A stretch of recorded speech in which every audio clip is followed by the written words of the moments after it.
बच्चों, स्टार्ट करते हैं नया चैप्टर ऑर्गेनिक का। नाम है जनरल ऑर्गेनिक केमिस्ट्री। पिछली लेक्चर में, पिछले क्लास में हम लोगों ने IUPAC नेम कंप्लीट किया है और कुछ बेसिक बातें भी उस चैप्टर में थी। अब जो हमारा टॉपिक स्टार्ट हो रहा है वो है general organic chemistry, GOC, general organic chemistry.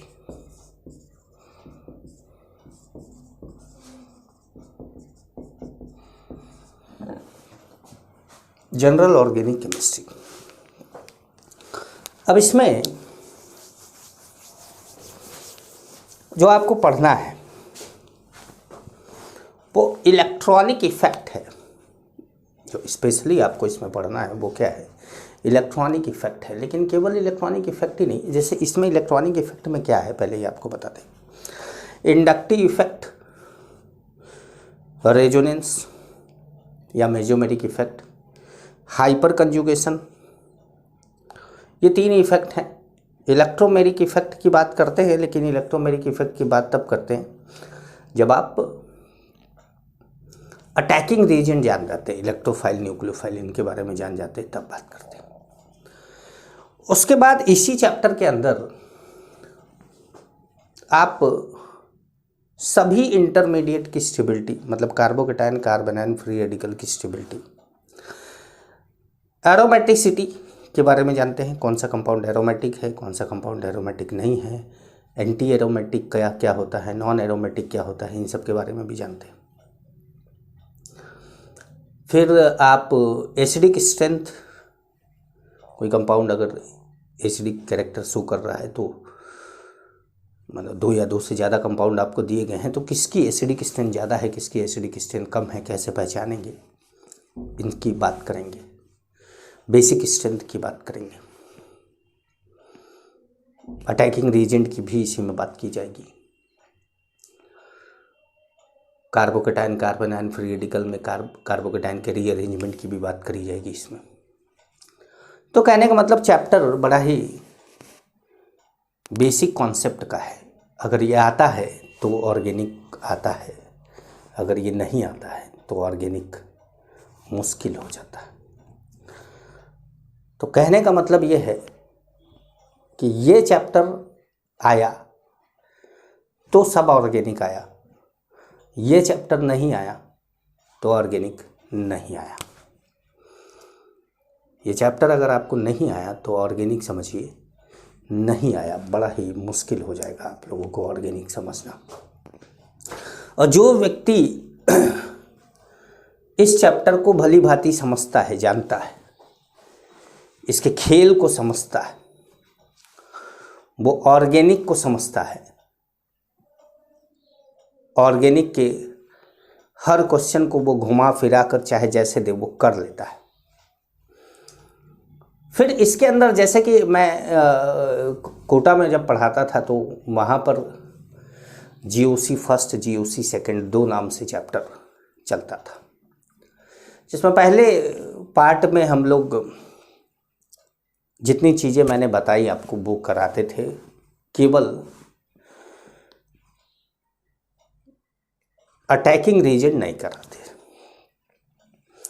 दूसरे पार्ट में जाते थे तो attacking reagent, addition reaction, substitution reaction, elimination reaction and rearrangement reaction, इतने रिएक्शन भी कराते थे इसके साथ। लेकिन अब मैं क्या करता हूँ कि फर्स्ट पार्ट को पूरा GOC नाम दे दिया है और जो सेकंड पार्ट है वो चैप्टर वाइज कराता हूँ। जैसे कि इलेक्ट्रोफिलिक एडिशन रिएक्शन की ज़रूरत है, इलेक्ट्रोफिलिक एडिशन रिएक्शन की ज़रूरत है और फ्री रेडिकल एडिशन रिएक्शन की ज़रूरत है हमें एल्कीन एल्काइन में। तो मैं एल्कीन एल्काइन जब स्टार्ट करता हूँ तो इसको पढ़ाता हूँ। एल्कीन एल्काइन की प्रिपरेशन में एलिमिनेशन रिएक्शन की ज़रूरत है तो मैं वहाँ एलिमिनेशन पढ़ाता हूँ। मतलब एल्कीन एल्काइन में हमारा E1, E2, E1, CB और electrophilic addition reaction, free radical addition reaction मैं वहाँ हेडिंग डाल के पढ़ाता हूँ और उसके बाद फिर रिएक्शन पढ़ाना स्टार्ट करता हूँ, ताकि जहाँ ज़रूरत हो वहीं पढ़ा के और उसके जस्ट बाद आप उसको अप्लाई कर सके। क्योंकि क्या होता है कि जैसे जीओसी सेकेंड नाम से चैप्टर पहले पढ़ा दिया और उसके बाद जब स्टार्ट करते हैं उन चीज़ों को, तब तक वो भूल चुका रहता है आपको, तो वो बार बार क्या होता है, याद करना पड़ता है। अब जैसे न्यूक्लियोफिलिक एडिशन में electrophilic addition reaction, periodical addition reaction तो एल्कीन एल्काइन में आ गया, लेकिन nucleophilic addition reaction aldehyde ketone में आता है। तो जब एल्डिहाइड कीटोन आता है तो हम न्यूक्लियोफिलिक एडिशन रिएक्शन पढ़ना स्टार्ट करते हैं। सब्स्टिट्यूशन रिएक्शन में फ्री रेडिकल सब्स्टिट्यूशन रिएक्शन तो आप एल्कीन में पढ़ते हैं, लेकिन इलेक्ट्रोफिलिक सब्स्टिट्यूशन रिएक्शन आपका एरोमेटिक कंपाउंड में चला जाता है। तो जब हम हाइड्रोकार्बन में 11th का जो टॉपिक हाइड्रोकार्बन, उसमें जब हम एरोमेटिक रिंग के रिएक्शन की बात करते हैं तो वहाँ पर इलेक्ट्रोफिलिक एडिशन रिएक्शन का मैकेनिज्म बताते हैं, वहाँ से चालू होता है। तो इससे क्या होता है कि चैप्टर आपका कंप्लीट होता है। अदरवाइज क्या होता है कि चैप्टर कंप्लीट ना होने से, मिक्सअप करा देने से क्या होता है कि जब बच्चा पर्टिकुलर चैप्टर कर रहा होता है या अपनी ही नोट्स को अपने छोटे भाई 11th में पढ़ रहा है उसको देना चाहता है तो कैसे दे, या वही वीडियो दिखाना चाहता है तो कैसे दिखाए, क्योंकि वो चीज़ तो वहाँ बताई गई है। तो थोड़ा सा डिफ़िकल्ट हो जाता है बच्चे के लिए। और दूसरा ये है कि कोई चीज़ 1 महीना पहले पढ़ी गई है और उसको आगे चल के अप्लाई करने में दिक्कत थोड़ी होती है। Nucleophilic addition reaction aldehyde ketone में हो गया, electrophilic substitution reaction aromatic compound में हो गया। अब न्यूक्लियोफिलिक सब्स्टिट्यूशन रिएक्शन यह आ जाता है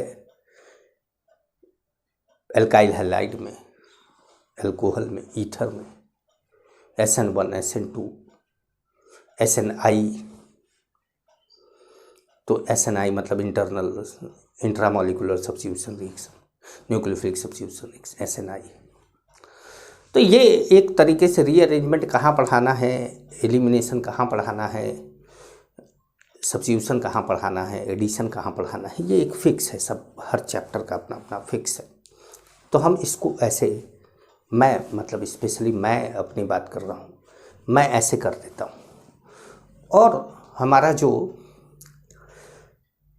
जीओसी जो चैप्टर का नाम है, इसमें हमारा सभी intermediate carbocation, carbanion, free radical, acidic strength, basic strength, aromaticity, inductive effect, resonance, hyperconjugation, इतना चीज़ जो है वो इधर चलता है और बाकी का फिर बाकी आता है।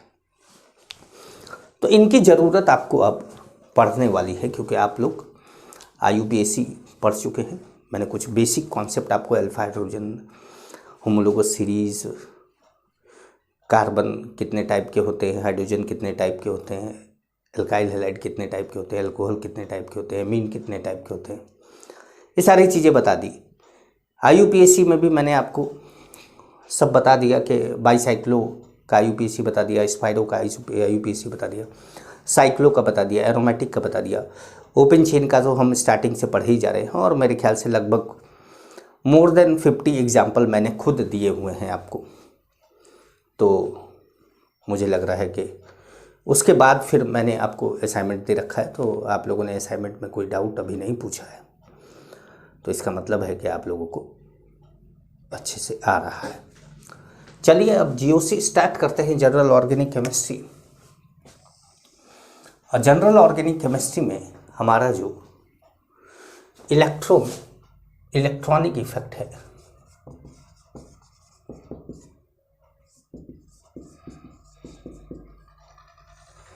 इलेक्ट्रॉनिक इफेक्ट है, तो इलेक्ट्रॉनिक इफेक्ट में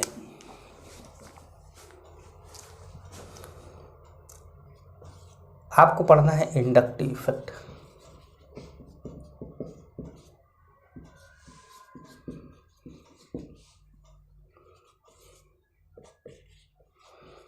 मेसोमेरिक इफेक्ट, मेसोमेरिक इफेक्ट को ही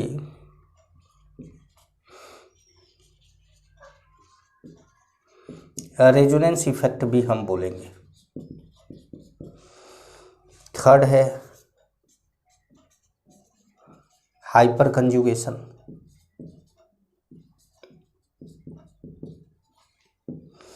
फोर्थ है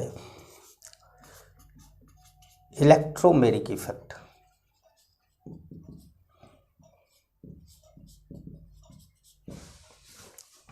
इलेक्ट्रोमेरिक इफेक्ट। ये जो तीन स्टार्टिंग के इफेक्ट है ना, ये परमानेंट है।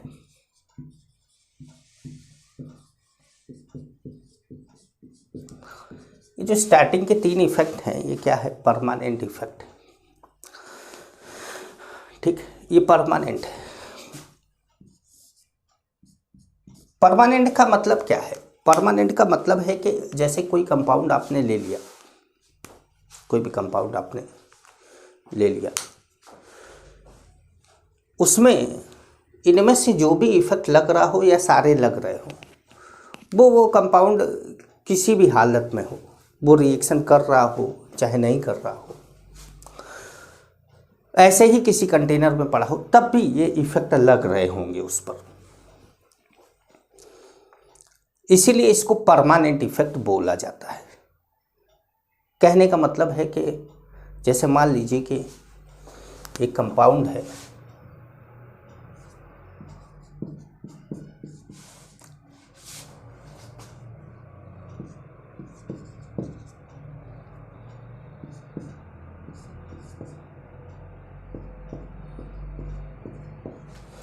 जैसे ये कंपाउंड है, इस कंपाउंड के बारे में अभी तो आप नहीं जानते हैं। जब मैं स्टार्ट कर रहा हूँ कोई चीज़ पढ़ाना, तो अभी तो आप नहीं जानते हैं कि इसमें कौन सा इफेक्ट लग रहा होगा। लेकिन मैं आपको बताऊँ अगर, कि इसके अंदर इंडक्टिव इफेक्ट भी लग रहा है, इसके अंदर रेजोनेंस इफेक्ट, मेसोमेरिक इफेक्ट भी लग रहा है, इसके अंदर हाइपर कंजुगेशन भी लग रहा है, और ये तीनों ही इफेक्ट इसके अंदर लग रहे हैं इस समय। मैंने कोई एक इफेक्ट वाला एग्जाम्पल ले लिया, मैंने तीनों इफेक्ट वाला एग्जाम्पल ले लिया। ये तीनों ही इफेक्ट इसके अंदर लग रहे हैं और तीनों ही इफेक्ट लगातार लग रहे हैं।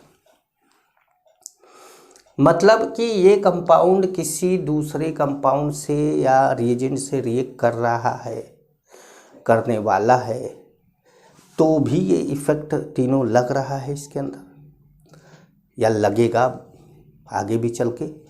और नहीं कर रहा है, खाली ऐसे ही इस कंपाउंड को किसी कंटेनर में भर के रख दिया गया है, तो भी ये इफेक्ट लगता जा रहा है। लेकिन ये वाला इफेक्ट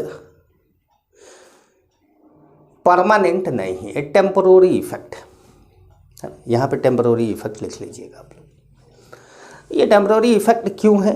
क्योंकि ये इफेक्ट जो है वो इलेक्ट्रोफाइल या न्यूक्लियोफाइल के अटैक करने पर ही लगता है।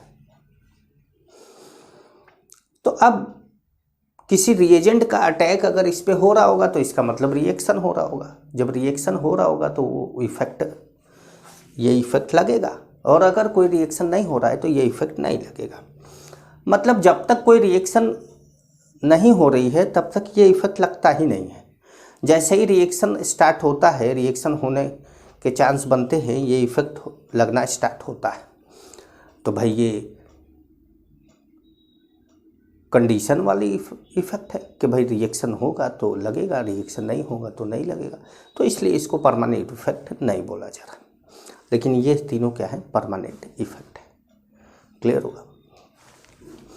तो अब जो हमारा पहला इफेक्ट है इसमें, वो क्या है, इंडक्टिव इफेक्ट है। क्या है? Inductive effect. पहला इफेक्ट क्या है? इंडक्टिव इफेक्ट है।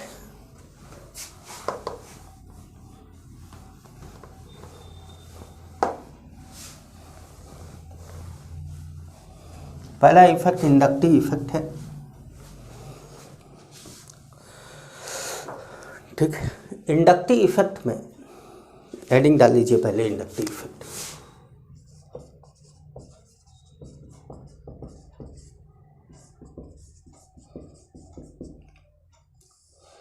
फर्स्ट इफेक्ट इंडक्टिव इफेक्ट, इसको आई इफेक्ट भी बोला जाता है, आई इफेक्ट भी बोलते हैं। ठीक है। अच्छा, इंडक्टिव इफेक्ट को ट्रांसमिशन इफेक्ट भी बोलते हैं। ट्रांसमिशन इफेक्ट, तो आप चाहें तो ये बात भी लिख सकते हैं, और करके ट्रांसमिशन इफेक्ट लिख लीजिएगा, ठीक है। इसमें लिखिए it is a permanent effect,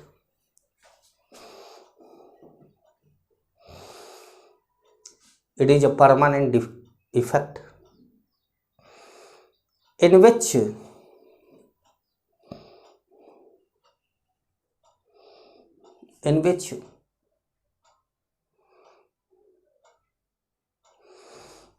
partial displacement of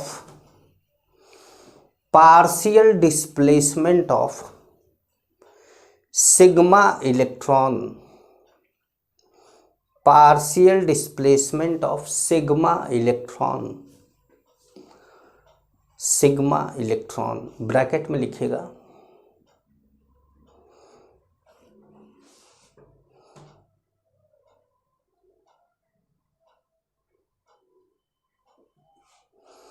sigma electron लिखने के बाद ब्रैकेट में लिखिएगा electron pair in sigma bond, electron pair in sigma bond.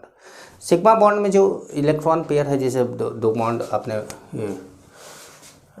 ये कंपाउंड की, जैसे मान लीजिए ये कंपाउंड है, तो यहाँ पर आपने कार्बन और क्लोरीन के बीच में बॉन्ड बनाया होगा, तो दोनों के बीच में क्या होगा, इलेक्ट्रॉन होगा।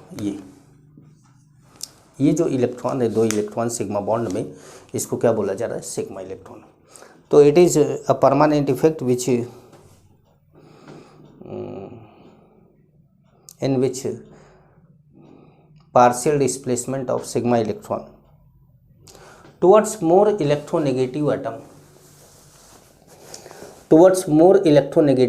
takes place, more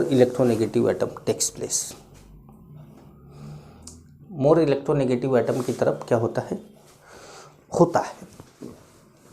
अब जैसे क्या समझाएं आपको, मान लीजिए कि आपके पास एक कंपाउंड है, कार्बन है,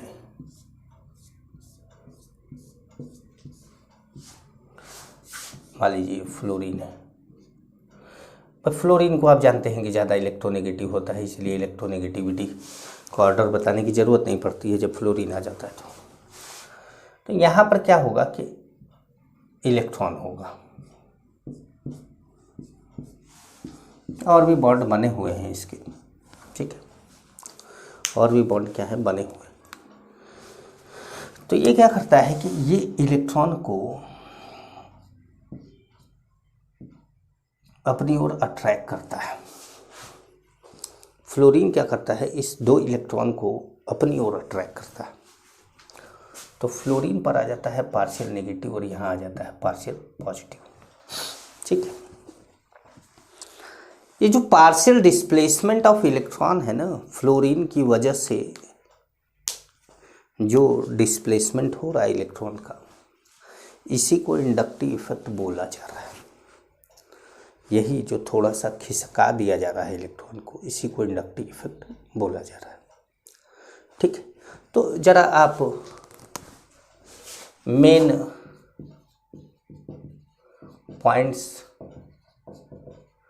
ऑफ आई इफेक्ट लिखिएगा, कुछ पॉइंट लिखा देते हैं आपको, ये बना लीजिएगा और ऐसे ही बनाइएगा। अभी इसमें और भी चीज़ें बनाएंगे, ज़रूरत जैसे जैसे आएगी। फर्स्ट पॉइंट लिखिएगा, it is arise due to electronegativity difference. It is arise due to electronegativity difference. Second point लिखिएगा, due to partial displacement of electron. ये पार्शियल डिस्प्लेसमेंट हुआ ना, due to partial displacement of electron, partial charges are arises. Partial charges are arises.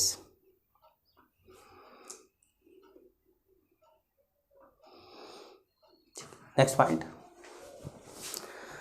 This effect is operated through sigma electron only. This effect is operated through sigma electron only. Sigma electron only. That is, it is the property of only sigma bond. It is the property of only sigma bond. केवल sigma bond की property है ये, pi bond से कोई लेना देना नहीं है इसका, ठीक है। थर्ड पॉइंट लिखिएगा या फोर्थ पॉइंट जो भी हो,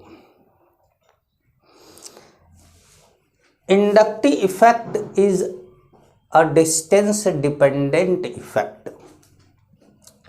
inductive effect is a distance dependent effect. Inductive effect क्या है? एक डिस्टेंस डिपेंडेंट इफेक्ट है। Inductive effect is a distance dependent effect. Meaning क्या है इसका? लिखवा तो देंगे अभी, स्टेटमेंट पूरा लिख लेंगे। जैसे फ्लोरीन ने कार्बन के इलेक्ट्रॉनों को अपनी ओर खींचा, तो इस कार्बन के पास इलेक्ट्रॉनों की कमी हो गई, तो इस कार्बन ने क्या करा कि अपने पीछे वाले कार्बन के इलेक्ट्रॉनों को इसने खींचा। इस कार्बन ने इस कार्बन के इलेक्ट्रॉनों को खींचा,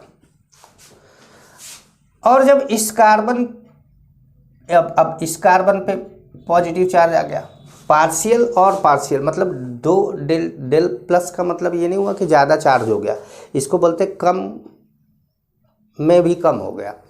मतलब पहले तो ये पार्शियल पॉजिटिव था, मतलब कम पॉजिटिव था, ये और कम पॉजिटिव है। अब क्या हुआ कि जैसे इसने कार्बन ने खींचा, तो पीछे वाले कार्बन का फिर इसने खींच लिया, ठीक है। तो ये क्या है कि ऐसे तो देखा जाए तो जैसे कि आप एक पत्थर फेंक दे तालाब में, स्विमिंग पूल में या नदी में फेंक दें, तो जो लहर उठती है, वेव उठती है पत्थर फेंकने से, वो कुछ दूर जाने के बाद ऐसे समाप्त हो जाती है। लेकिन आपको क्या लगता है कि क्या वो वेव समाप्त हो गई होगी? नहीं, उस वेव की हलचल एंड तक जाती है। जो भी तालाब है या स्विमिंग पूल है, रिवर में भी एंड तक ही जाती है, लेकिन आपको तो नहीं दिखेगा क्योंकि रिवर में और भी तरह की हलचल हो रही होती है, इसलिए वो एक इधर से जा रहा है, एक इधर से जा रहा है, तो वो कैंसिल होता रहता।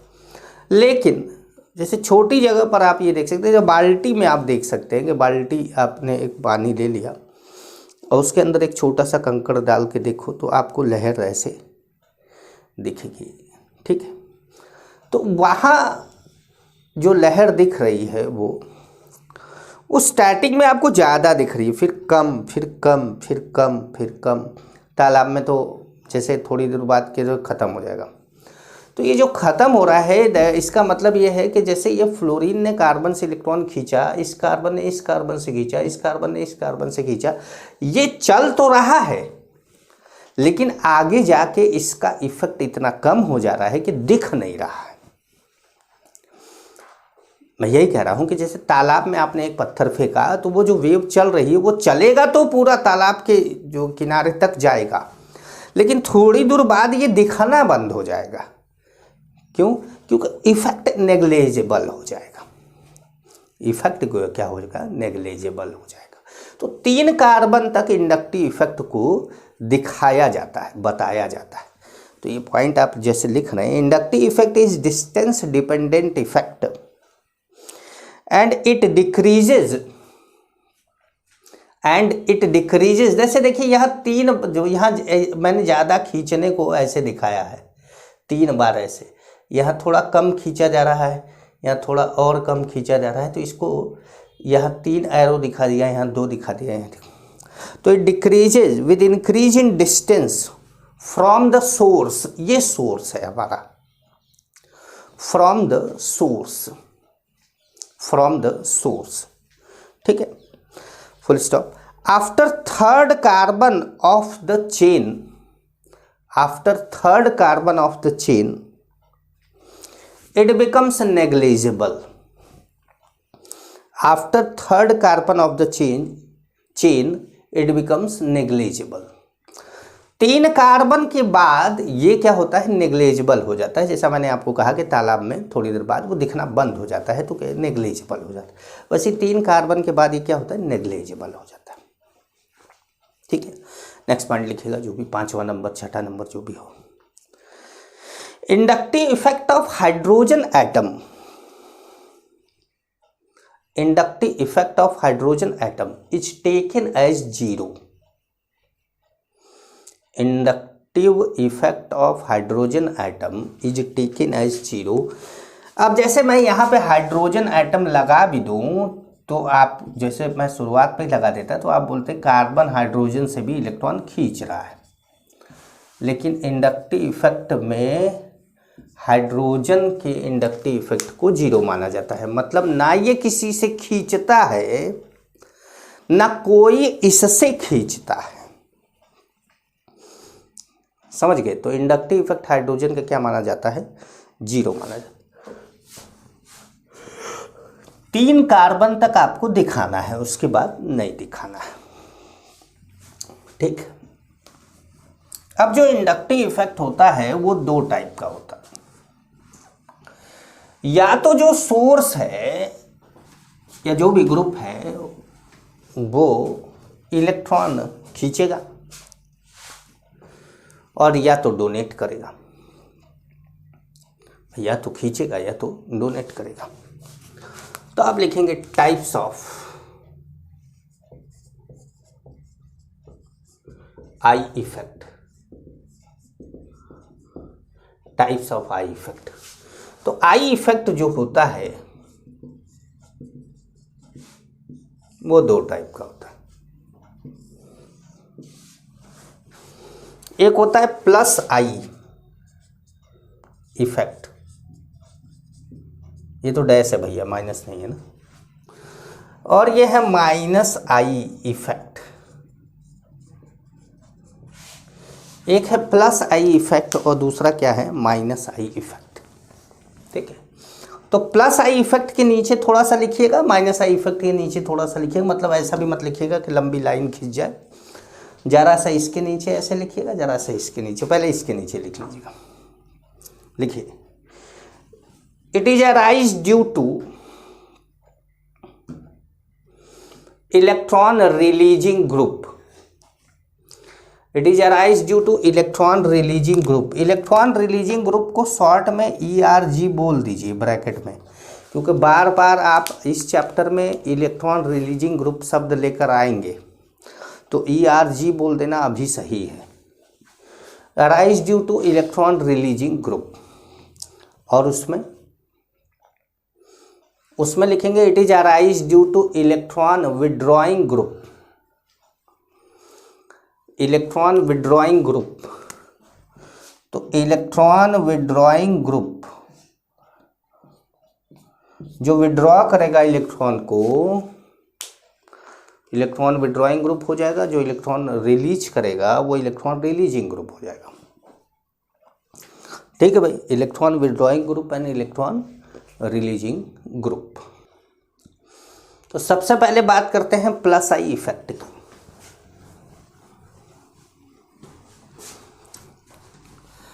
तो पहला हेडिंग इसमें डाल दीजिए क्या,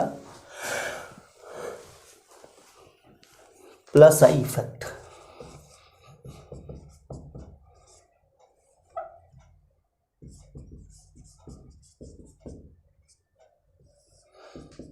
ड्यू टू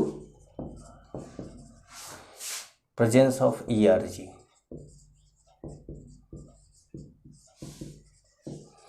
भाई हमारा तो नीले से हेडिंग भी पड़ता है, नीले से लिख भी देता है, हमारे पास 2 ही कलर है ना भाई।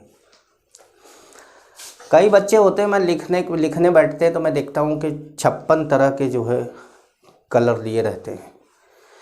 और क्लास में, ऑफलाइन क्लास में मैंने देखा कि जैसे बॉर्डर पे हमारे जो सैनिक लोग हैं, जवान लोग हैं, वो अपने या तो कोई ऐसा टाइम हो जिसमें उनको गोलियां चलानी पड़ रही हो, या फिर अपने प्रैक्टिस के टाइम पर वो जिस तरीके से खट खट खट खट बदलते हैं अपना, वैसे ही बच्चे खटाखट खटाखट वो बेंच पे पेन रखने की आवाज़ ऐसे आती है कि एक साथ फटाक से लिख रख रहे हैं, फिर उठा रहे हैं, फिर फटाक से रख रहे हैं, फिर उठा रहे हैं। क्योंकि टीचर, जैसे मैं अपनी क्लास की बात हूँ, दूसरे क्लास का तो नहीं पता, तो मैं अपनी क्लास में जब बोल रहा रहता हूँ तो फिर टाइम नहीं देता ना बहुत ज़्यादा उनको, तो वो इतना तेज़ लिखना स्टार्ट करते हैं कि और एकाक लोगों का छूट जाता है। तो जिसका छूट जाता है वो बगल वाले से देख रहा होता है। मैंने कई बार ऐसा देखा कि वो जिससे देख रहा है उसका भी छूटा हुआ है, और वो पूरी लाइन से पूरा का पूरा बेंच छूटा हुआ है। तो होता क्या है कि एक बेंच पे एक बच्चा लीडर होता है, जो मतलब म्यूचुअल अंडरस्टैंडिंग है, एक आदमी का कमिटमेंट उसमें है कि मैं सर के साथ चलूँगा, तुम लोग मेरे में से लिख लेना। ये कुछ दिन बाद उनके अपना म्यूचुअल अंडरस्टैंडिंग बन जाता है। और जो ये दावा किया है या वादा किया है कि मैं सर के साथ चलूँगा या चलूँगी, वो जैसे ही छूटा बाकी सब छूटे। तो वो खटर खटर की आवाज़ उनकी बेंच से जैसे ही आना बंद होती है, पता चल जाता है कि ओ, ये कहानी लग गई इन लोगों की। तो फिर मैं अक्सर बोल देता हूँ या किसी को मज़े लेने लगता हूँ उसी में, तो ताकि ये लोग लिख लें अपना, जो भी बच्चा जिसका भी छूटा हो। तो लेकिन ऑनलाइन में तो मज़ेदार है ना भाई आप लोगों के लिए, आप तो ऐसे करके रोक लेते हैं कि भाई 2 मिनट रुक जाओ, बोल रहे हो कब से, हमको लिख लेने दो। यहाँ बड़ा सही है। तो ड्यू टू क्या है, due to presence of ERG, ठीक है। तो अब आप इसमें कुछ पॉइंट है जो आप ध्यान में रखेंगे। पहला पॉइंट तो ये है कि एल्काइल ग्रुप, एल्काइल ग्रुप क्या है भैया, R जिसको बोलते हैं alkyl group, R। Alkyl group are generally +I group.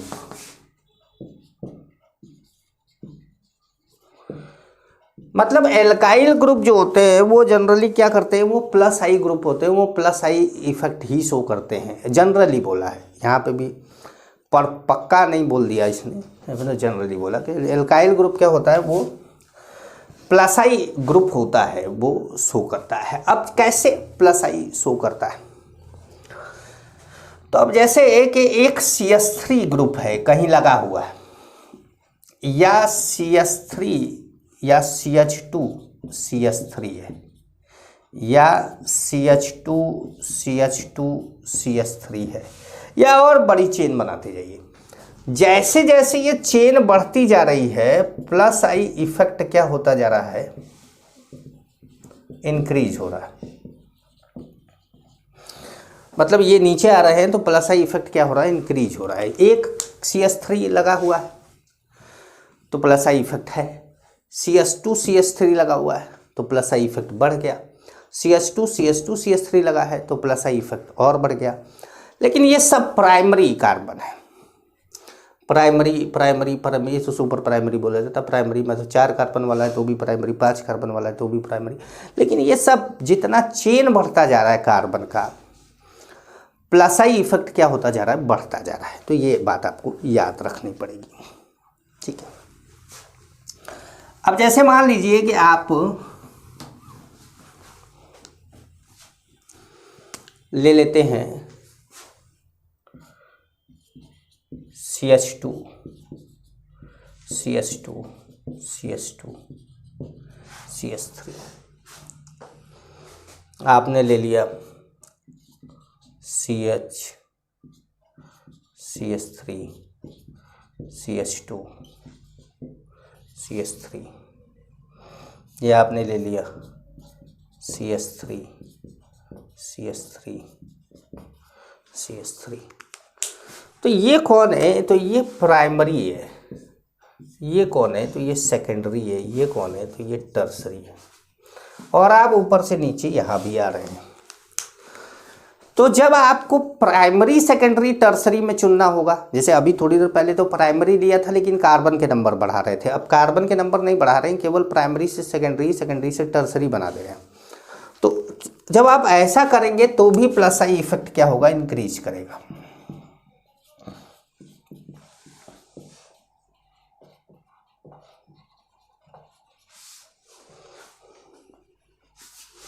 Plus I effect increases. समझ पा रहे हैं? प्लस आई इफेक्ट क्या होगा? इंक्रीज करेगा। तो ये सब चीज़ें थोड़ा सा आप ध्यान रखेंगे। तो कहने का मतलब है कि एल्काइल ग्रुप जो होता है वो प्लस आई इफेक्ट शो करता है, लेकिन एक्सेप्शन भी है भाई, है? बिना एक्सेप्शन के तो दुनिया है ही नहीं। मान लीजिए कि अब एक्सेप्शन क्या है इसमें? एक्सेप्शन ऐसे बॉक्स में बना के लिख दिया जाए, थोड़ा सा समझ में आ जाएगा आपको, ठीक है? मान लीजिए आपको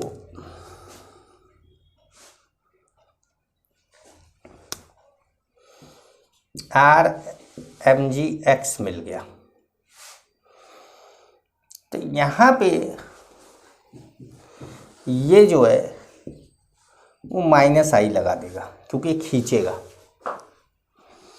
मैग्नीशियम से ज़्यादा इलेक्ट्रोनेगेटिव कार्बन है, जैसे RZnX है, तो यहाँ पर भी ये माइनस आई लगा देगा, यहाँ पे प्लस आई नहीं लगाएगा। ये एक्सेप्शन है, समझ रहे हैं ना? ऐसे एग्जांपल लेकर बता दें कि CH3 CH2 CH2 MgCl है, तो यहाँ पर ये माइनस आई लगाएगा। तो कहने का मतलब है कि alkyl group shows minus I when it directly attach with metal. Alkyl group shows minus आई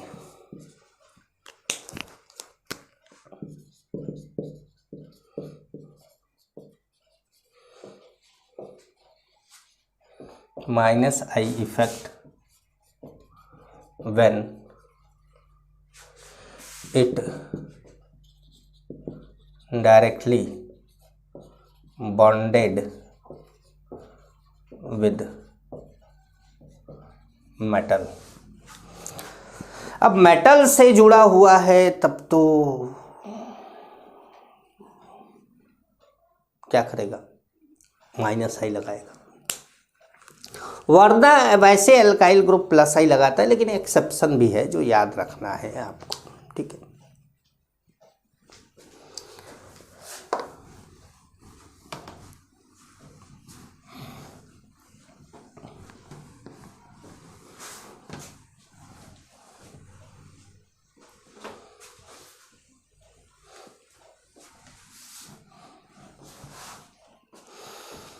अब आप जानते हैं कि इलेक्ट्रोनेगेटिविटी जो होती है,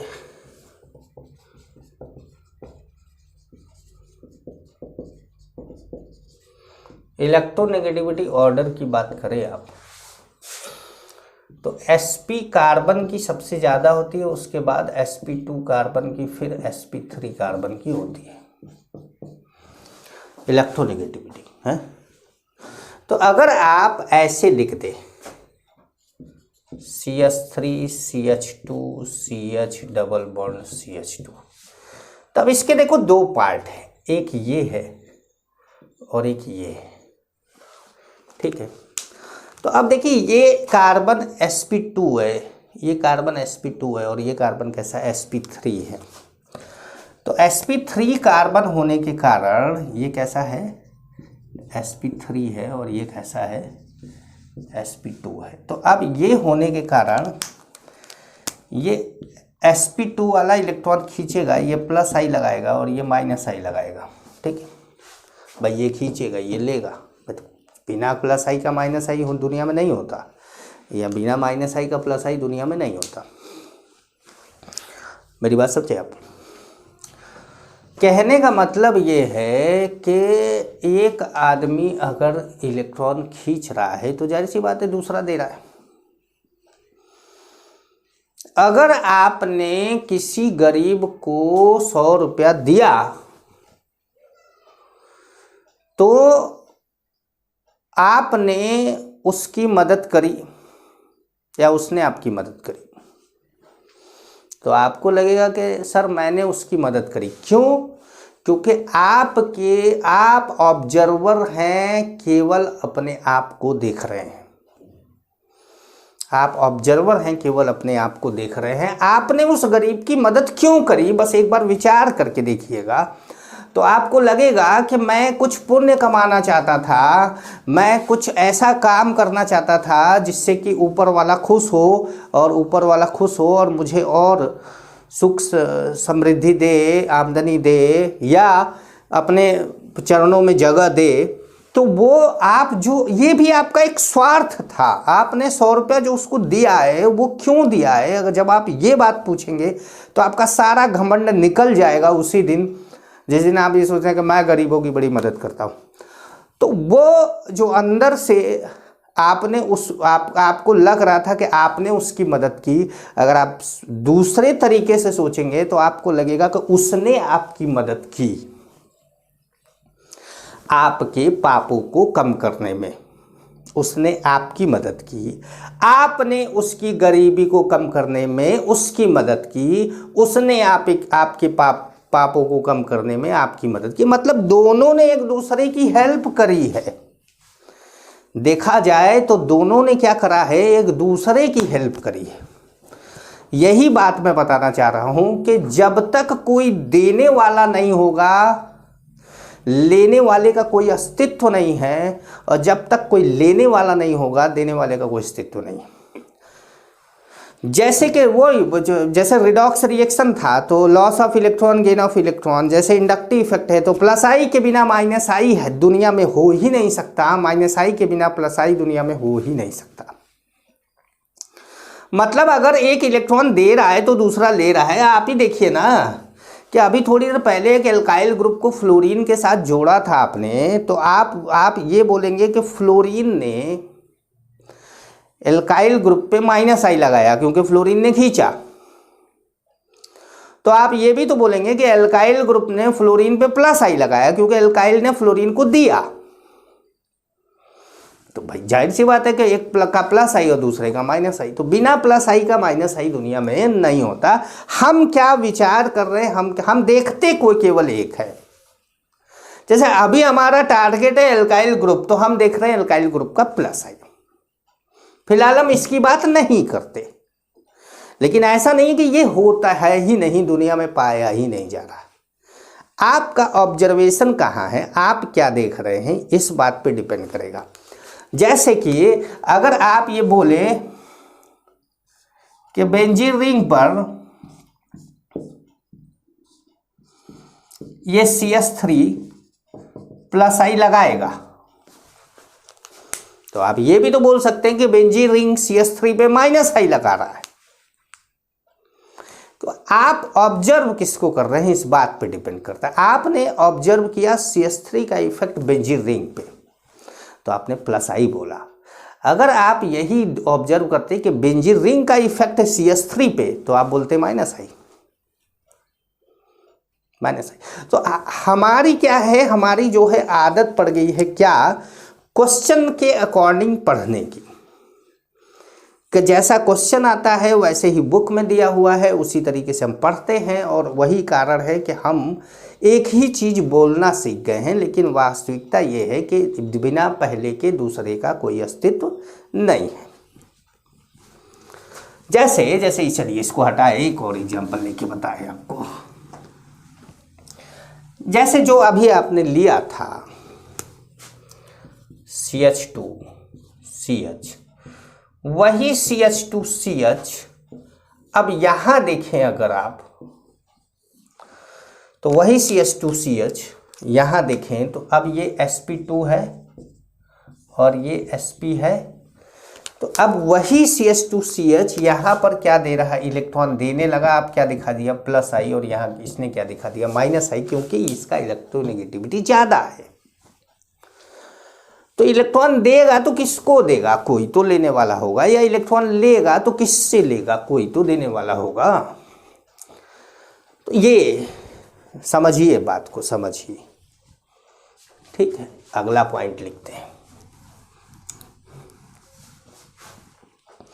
कि अगर किसी ग्रुप पर नेगेटिव चार्ज है तो वह हमेशा प्लस आई इफेक्ट शो करता है। तो एक पॉइंट लिखिएगा, if a group has negative charge, if a group has negative charge,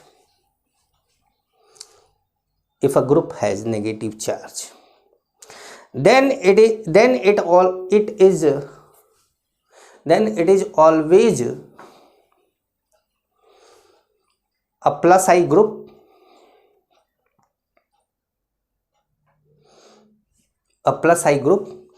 and in this case electronegativity is not considered,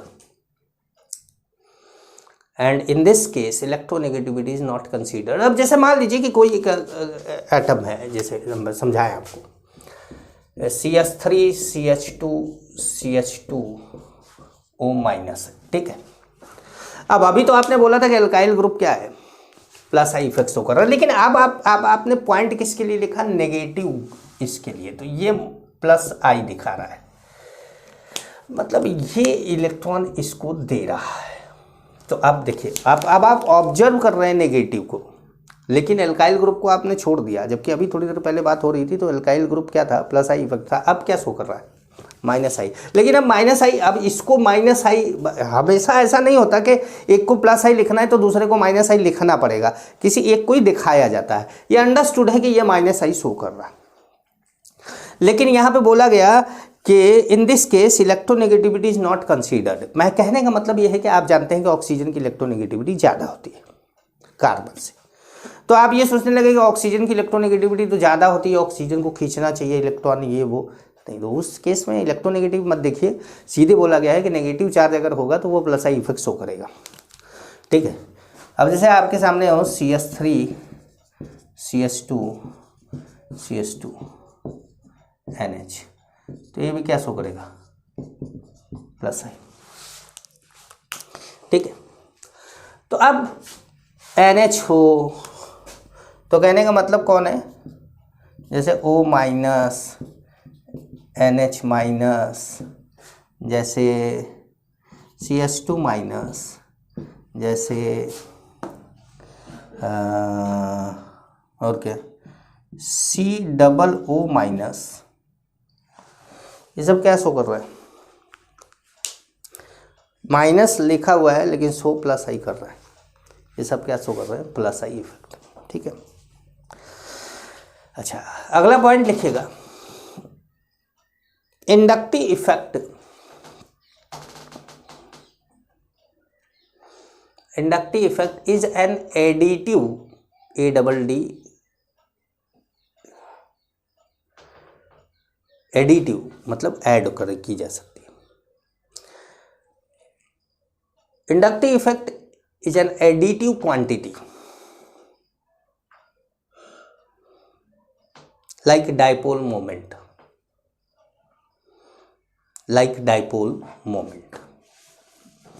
एक एडिटिव क्वांटिटी है, like dipole moment. Inductive effect एक additive quantity है, मतलब इंडक्टिव इफेक्ट में plus आई और minus आई की बात नहीं करेगी, यहाँ पूरे इंडक्टिव इफेक्ट की बात करेगी, चाहे प्लस आई हो चाहे माइनस आई हो, ठीक है। अब जैसे मान लीजिए कि आपके पास है CH3 CH2 प्लस, यहाँ पर हो CH3 CH3 प्लस, और वो आपके पास CH3 प्लस। तो अब आप यहाँ पे देखें तो एक CH3 ने यहाँ प्लस आई लगाया है, प्लस आई, यहाँ पे क्या है, 2 प्लस आई है, यहाँ पे क्या है CH3 प्लस आई है, ठीक है। अब आप बोलेंगे सर ये 1+i भी लिख लीजिए। चलो 1+i 2+i 3+i, तो ये क्या हो रहा है, जुड़ रहा है। जैसे ये CH3 है, इन दोनों का इफेक्ट जुड़ गया, ये क्या हो गया 2+i हो गया। इन तीनों का इफेक्ट जुड़ गया, ये क्या हो गया 3+i हो गया। तो ये एडिटिव है। लेकिन like dipole moment but not dipole moment. Dipole moment तो डायरेक्शनल क्वांटिटी भी है ना, तो वो तो कैंसिल भी हो जाता है, वो वाला नहीं है। यहाँ पे कैंसिल वैंसिल नहीं होना है, ठीक है। यहाँ पे केवल जोड़ना ही है। समझ पा रहे हैं? हाँ, एक पॉइंट लिखिएगा नोट करके। Alkanes are non polar, note करके लिखिएगा। Alkanes are non polar.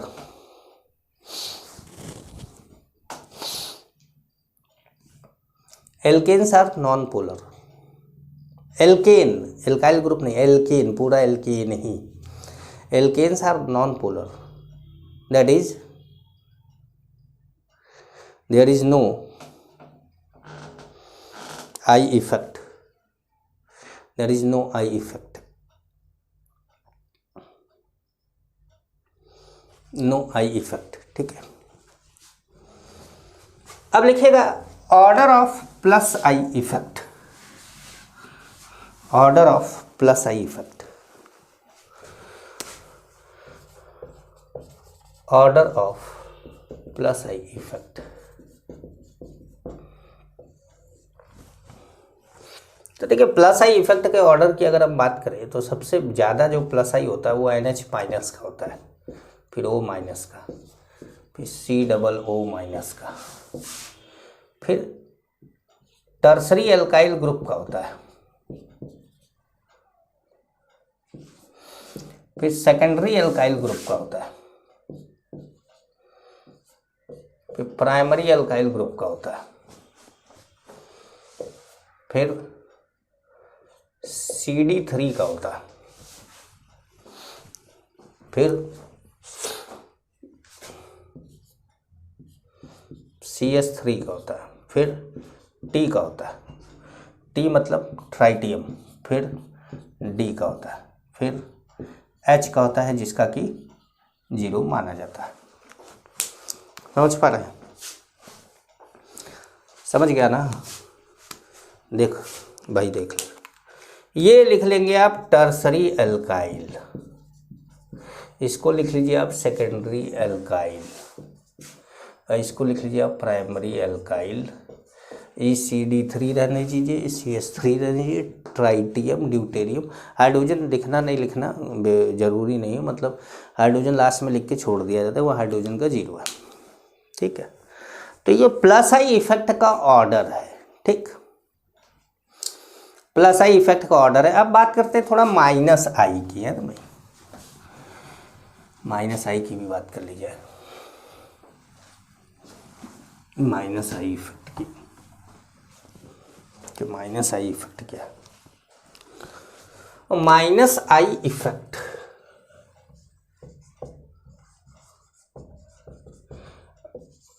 Minus I effect, ठीक, किस लिए है भाई? Due to presence of EWG, electron withdrawing group के कारण, due to presence of EWG, ठीक। अब माइनस आई इफेक्ट, जैसे कि प्लस आई इफेक्ट में क्या था कि एल्काइल ग्रुप थे, नेगेटिव चार्ज थे। अब माइनस आई इफेक्ट में क्या है कि जो हायर इलेक्ट्रोनेगेटिव एटम या ग्रुप ऑफ एटम हैं वो जब भी रहेंगे तो माइनस आई इफेक्ट लगाएंगे। तो अब जैसे अगर बोला जाए कि माइनस आई इफेक्ट, जैसे CH2 है, एक F है, इधर लगा देते हैं F है, जैसे CH है, 2 F है, और C है और 3 F है। तो एडिटिव क्वांटिटी तो था ही भाई, ऐड होता जा रहा है। 1 फ्लोरीन का इफेक्ट है, 2 फ्लोरीन का इफेक्ट है, 3 फ्लोरीन का इफेक्ट है। तो यहाँ पर क्या हो रहा है, माइनस आई इफेक्ट क्या हो रहा है, इंक्रीज हो रहा है।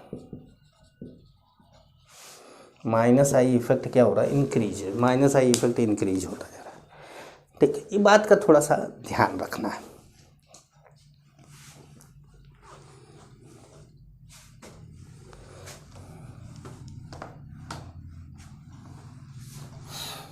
ठीक है, एक पॉइंट लिखेगा कि positively charged group always shows minus I effect. Positively charged group always shows minus I effect. जो भी जिसके पास भी पॉजिटिव चार्ज होगा वो हमेशा क्या शो करेगा, माइनस आई इफेक्ट शो करेगा। वो बाकी कौन सा इफेक्ट शो करेगा इसकी अभी बात नहीं कर रहे हैं, ये कह रहे हैं कि माइनस आई इफेक्ट वो शो करेगा। माइनस आई इफेक्ट शो करेगा, ये पक्की बात है। बाकी क्या करेगा वो बाद में देखा जाएगा। जैसे NH3+, जैसे NH3 होता है लेकिन एक बॉन्ड जुड़ रहा है तो प्लस आ रहा है। जैसे OH2 मतलब H2O है लेकिन एक बॉन्ड जोड़ देंगे तो प्लस आ जाएगा। ये BH3+, तो ये सब क्या है कि प्लस हैं और ये माइनस आई इफेक्ट शो करते हैं, माइनस आई इफेक्ट शो करते हैं। इलेक्ट्रोनेगेटिविटी ऑर्डर की बात करें अगर आप, इलेक्ट्रोनेगेटिविटी ऑर्डर की, तो इलेक्ट्रोनेगेटिविटी ऑर्डर माइनस आई के लिए बड़ा ही इम्पोर्टेंट है। जैसे कि आप जानते हैं कि sp nitrogen,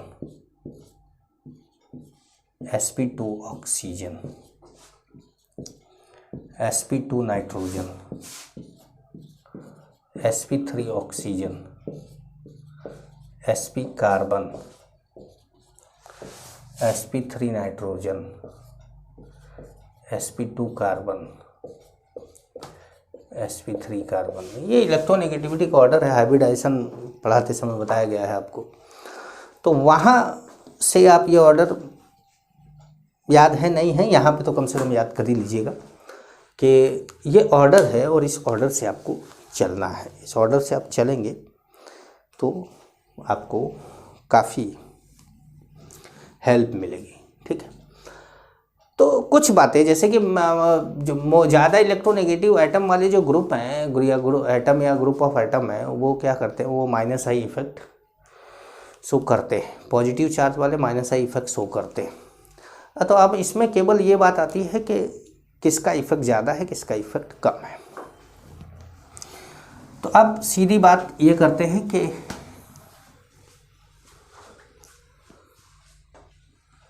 order of minus I effect, order of minus I effect,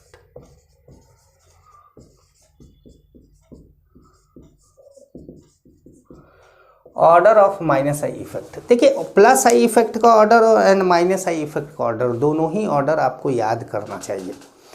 दोनों ऑर्डर याद होगा तभी आपको फायदा होगा, और याद नहीं होगा तो फायदा नहीं। मुझे याद होने ना होने से कोई मतलब नहीं है, लेकिन आपको तो एग्ज़ाम देना है तो आपको याद करना पड़ेगा, समझ रहे हैं। तो चलिए मैं लिख देता हूँ। NR3+, NH3+,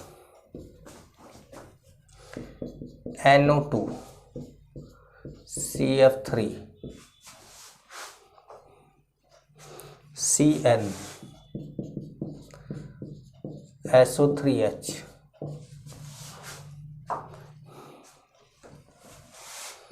CHO, COR, OOH मतलब COOH,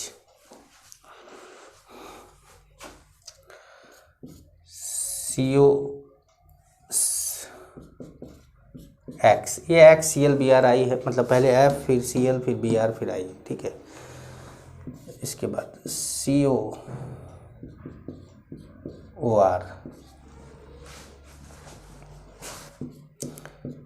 CONH2,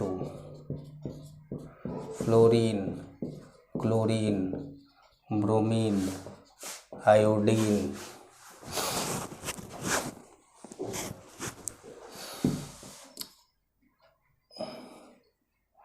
OR, OH, ठीक है, NH2,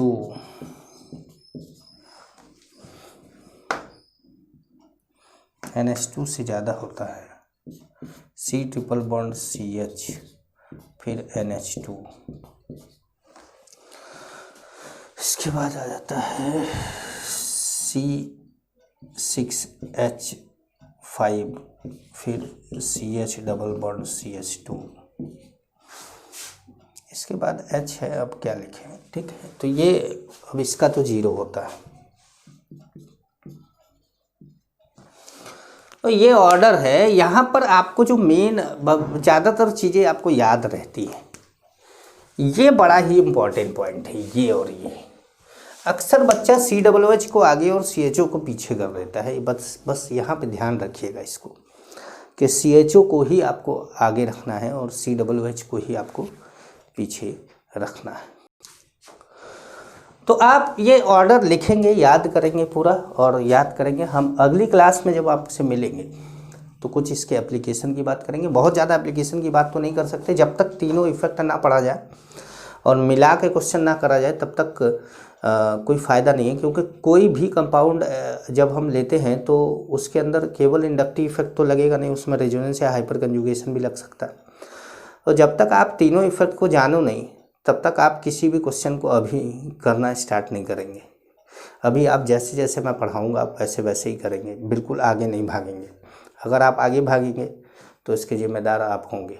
तो इसलिए आप मेरे साथ चलेंगे, ठीक। जैसे मैं कराता जाऊँगा वैसे करेंगे। नमस्कार।